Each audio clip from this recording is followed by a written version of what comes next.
Ganyan lang naman guys, simpleng ulam sa umaga.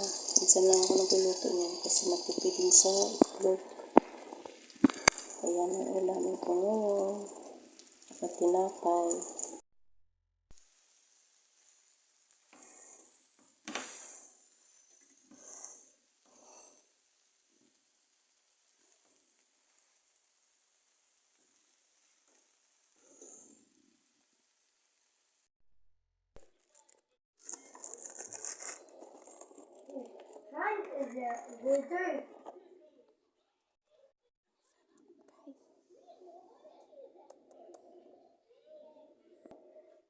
Kain tayo.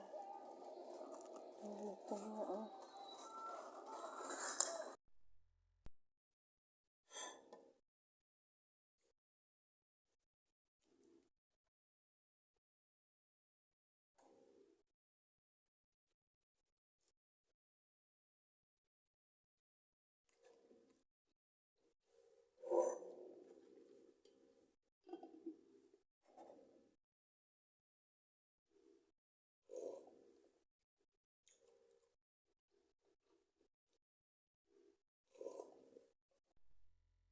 Yan guys.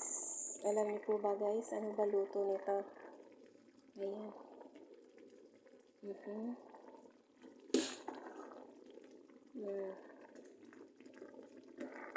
Bahala na. Basta ninalo ako ng itlog. Sari-sari na dyan guys, ilalagay ko. Hirap hindi makapag-isa kasi. Gawa ng ayaw ni Mudra ng may ginigisa. Ayan. Lagyan ko siya ng gatas. Durog na siya guys.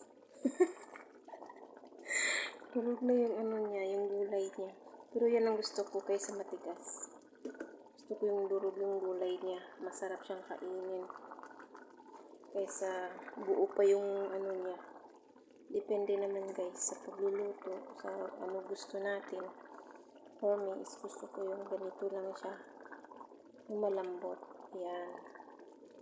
Tikman natin kasi ako lang naman din kakain ito. Masarap siya. Wala nang iba. Ibang klaseng luto to guys. Nilupak na manok. May patatas siya. So next time, nadurog ko yung patatas kasi sinabay ko. Kaya ganun. Nadurog siya. Yala, kain na tayo. Wala kang binili sa aking sahod. Chips.